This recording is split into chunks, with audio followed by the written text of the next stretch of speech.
Olá pessoal, tudo bem com vocês? Eu aqui, professora Heredi Fernandes, atendendo aos pedidos dos alunos que vão fazer prova na próxima semana, no próximo domingo, na verdade. Eu vou discutir em relação a alguns temas que foram cobrados nas provas anteriores, as provas do domingo passado.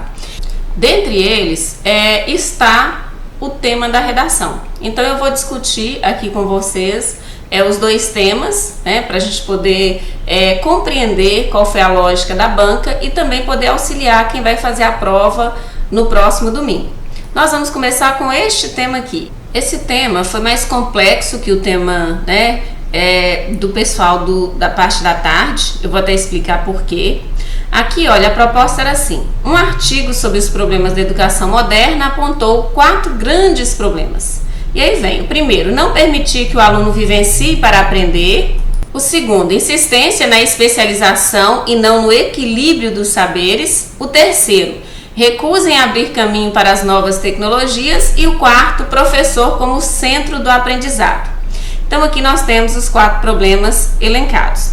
Faça um texto dissertativo argumentativo de aproximadamente 30 linhas em linguagem culta, expressando, agora sim, sua opinião sobre qual desses problemas é o mais grave e o modo de solucioná-lo.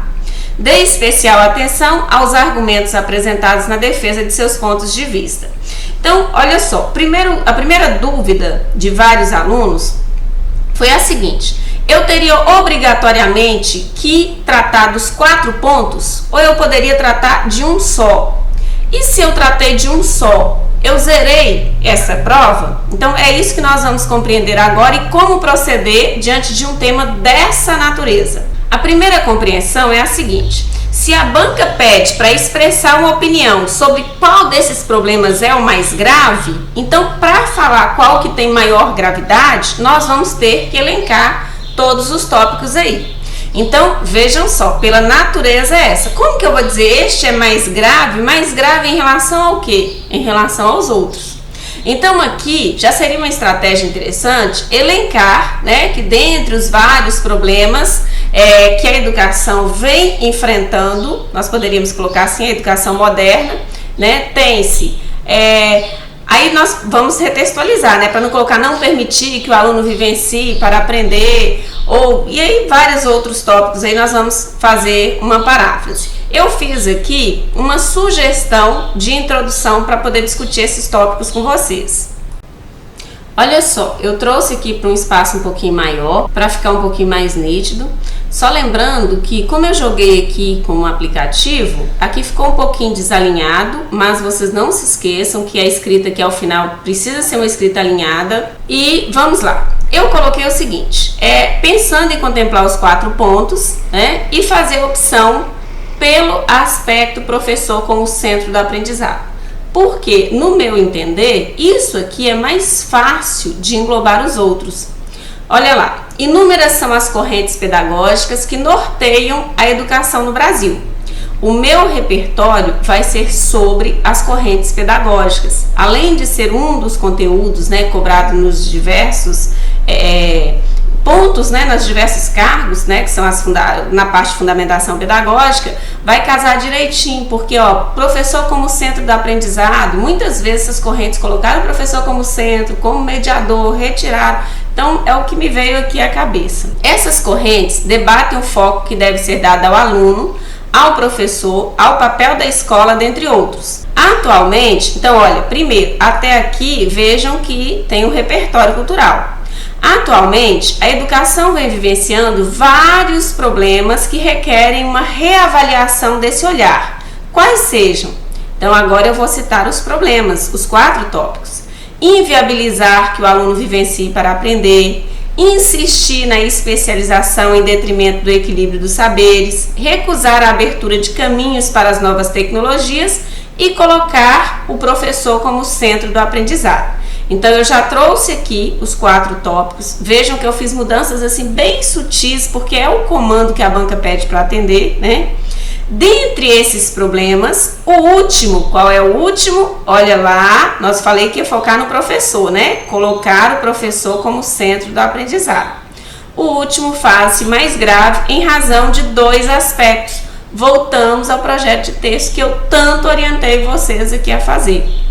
Instaura práticas autoritárias de ensino-aprendizagem e impede o protagonismo discente. Então, olha, o próximo parágrafo eu vou falar sobre as práticas autoritárias que o professor no centro da aprendizagem, muitas vezes, acaba instaurando, e também impedir o protagonismo discente, que se vocês observarem, olha, quando fala que não permitir que o aluno vivencie para aprender, significa não está permitindo a prática, não está permitindo o diálogo com o atitudinal, vamos dizer assim.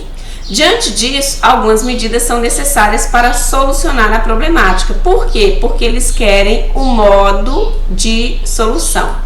Então, no próximo parágrafo, nós debateríamos sobre as práticas autoritárias de ensino-aprendizagem que são fruto de um professor se colocar no centro da aprendizagem. No terceiro parágrafo, sobre o impedimento, vamos dizer assim, talvez, aqui além de ser um tópico, mas são as consequências, o aluno que não age, o aluno que não tem essa oportunidade, ele não fica como protagonista. E no último parágrafo, medidas para solucionar. Como fazer para não deixar o professor no centro, mas colocar os atores no centro, seria uma proposta para os 2 problemas apresentados, e também devolver essa ação de protagonista que o aluno precisa ter hoje. Então, assim, está aqui a minha sugestão. Eu abri essa parte, essa primeira parte, dizendo sobre as preocupações de o aluno ter zerado, porque às vezes atendeu a algum só dos tópicos. De repente não tenha zerado porque ele fez a opção, atendeu parcialmente aí ao pedido, e às vezes a banca vai considerar isso também na nota como uma parcialidade. Agora eu vou falar sobre esse segundo tema, que foi aplicado ao pessoal que concorreu ao cargo de especialista, de inspeção, enfim.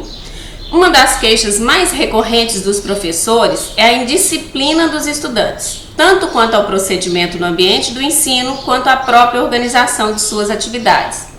O que podem fazer o governo, olha só, o que podem fazer o governo, as famílias e a escola para a redução desse problema? Então aqui eu já vou também pedindo um texto dissertativo entre 15 e 30 linhas, linguagem culta sobre o tema, especial atenção aos argumentos. Isso aí é uma exigência padrão, Então vamos demarcar aqui os pontos centrais. A primeira coisa, qual é o tema, tá? O tema aparece aqui, queixas mais recorrentes dos professores é indisciplina dos estudantes. Essa indisciplina, tanto quanto ao procedimento no ambiente do ensino, quanto à própria organização de suas atividades. Então vejam que aqui já dá uma margem para o ambiente escolar, quanto para a atitude individualizada, parceria de família. Então isso aqui a gente precisa entender. O que vocês têm que apresentar como solução? O que pode fazer o governo, a família e a escola para a redução desse problema? Então a banca já coloca aqui que tem que ser uma proposta de solução, e lembrando que solução aparece no último parágrafo, em que os agentes sejam o governo, a família e a escola. Então é interessante que vocês pensem em delinear, olha bem, uma introdução que coloque como ponto central problemático, tá? Algo que refere-se ao governo, à família e à escola. Por quê? Porque se nós vamos propor ações que melhorem a atuação desses agentes, então obviamente nós temos que colocar no desenvolvimento algo que deixa a desejar em relação à atuação do governo, da família e da escola. Então vamos lá? Então olha só, aqui eu montei também uma sugestão para que vocês possam ver com mais clareza quais são aqui as minhas proposições. Obviamente, diversas outras possibilidades, outros repertórios também vão ter avaliações positivas. Aqui é uma sugestão para vocês compreenderem melhor como que eu estou interpretando essa proposta. Então vamos lá. Conforme a Constituição Federal de 1988, a educação é dever do Estado e da família e deve visar o pleno desenvolvimento do educando. Então, olha só, o meu repertório aqui escolhido foi a Constituição Federal. Dentre essas atribuições, compreende-se a importância de instaurar um ambiente acolhedor e tranquilo para garantir a qualidade do processo educativo. Então aqui eu fiz o link com esse repertório já casando com o tema. Infelizmente, isso não vem ocorrendo, uma vez que a indisciplina discente vem gerando diversos danos às práticas escolarizadas. Então vejam que aqui já aparece o tema, já com marcas de opinião, né, da minha tese. Esse problema, né, o problema de indisciplina, decorre, dentre outros, da falta de ações governamentais, o meu tópico 1, bem como da atuação ineficaz dos atores da educação e das famílias, o meu tópico 2. E com isso eu já casei para a solução ao final, que foi o que eu disse a vocês anteriormente. Nesse cenário, ações são fundamentais para instaurar uma cultura de paz nas escolas. Então, no próximo eu vou falar, né, dos pontos em que o governo deixa a desejar, o que acontece de problemático. Então, poderia colocar, por exemplo, que essa indisciplina ela vem se agravando, vem culminando em atos de violência, isso está de forma generalizada e não se percebe projetos, né, a nível governamental mais eficaz para resolver essa problemática. Não se vê, por exemplo, um plano articulado entre municípios, estados e governo federal para combater atos de indisciplina. Então, muitas coisas aí podem ser trabalhadas na justificativa e ao longo, né, dos 2 próximos parágrafos. Beleza? Então, olha, espero que tenha clareado um pouquinho a mente de vocês. E quem vai fazer prova no próximo fim de semana, muita atenção, não deixe o nervosismo tomar conta do pensamento, porque depois vocês vão perceber que não é um bicho de 7 cabeças e às vezes o nervosismo atrapalha enxergar o real tópico, o real tema que está sendo abordado. Beleza? Abraços e até a nossa próxima aula.